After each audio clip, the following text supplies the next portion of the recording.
আসসালামু আলাইকুম, সবাই কেমন আছেন? আশা করছি সবাই ভালো আছেন। সবার আগে আলহামদুলিল্লাহ যে এখানে যে ফ্রিজগুলো ছিল বিক্রি হয়ে গেছে, এবং এখানেও যে ফ্রিজটা ছিল এটাও বিক্রি হয়ে গেছে। এখন শুধু আছে হলো এই একটা ফ্রিজটা মোটামুটি বড়ই আছে। আর এখানে ওই আর একটা আছে, আর এই ফ্রিজটা এখন বর্তমানে ঠিক নাই বলতে গিয়ে আর কম্প্রেসার বিক্রি করে দিছি অলরেডি। তো আর এখানে একটা ফ্রিজ আছে, এটা হলো ছোটো ফ্রিজ। তো আমার কাছে আমার দেশি ভাইরা অনেকেই ফোন দিয়ে বলে যে ভাই ছোটো ফ্রিজ আছে নাকি, ছোটো ফ্রিজ আছে নাকি। তো তাদের উদ্দেশ্যে আমার এই ভিডিওটা, যে আপনারা ভিডিও দেখেন। এই যে ফ্রিজটা ঠিক করে রাখছি এবং অন করে রাখছি। এই যে মাছ মাংস রাখা আছে আমার নিজের, এই যে সবগুলো ঠিক আছে ইনশাল্লাহ। এই যে নিচেও ঠান্ডা ঠিক আছে। এই যে ফ্রিজটা অনেক সুন্দর মোটামুটি। ফ্রিজের নাম হলো ন্যাশনাল। তো যদি আমাদের দেশি ভাই যদি কেউ নিতে চান তো অবশ্যই ইনবক্স করবেন, এবং আমার আইডির মাঝে, আমার পেজের মাঝে আমার নাম্বারও আছে, হোয়াটসঅ্যাপ আছে।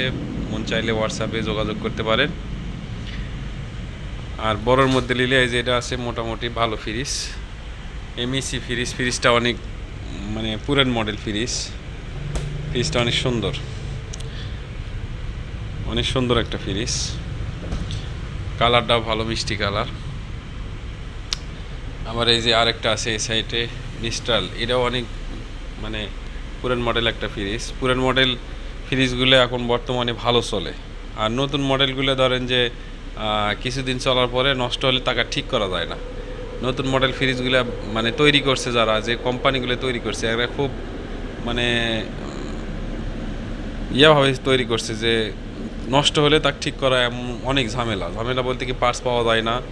তারপরে ধরেন যে তারপরে ধরেন যে ঠিক করবে গেলে অনেক ঝামেলা। কম্প্রেসারগুলো লাগাছে অনেক মানে যে হালকা আর কি, নর্মাল, যার কারণেই সমস্যা হয়।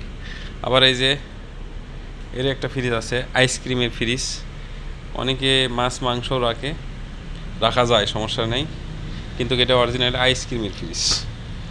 তো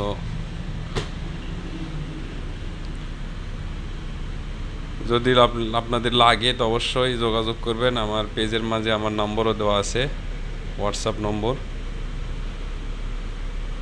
ধন্যবাদ সবাইকে, ভালো থাকবেন। আবার দেখা হবে পরবর্তীতে। আসসালামু আলাইকুম।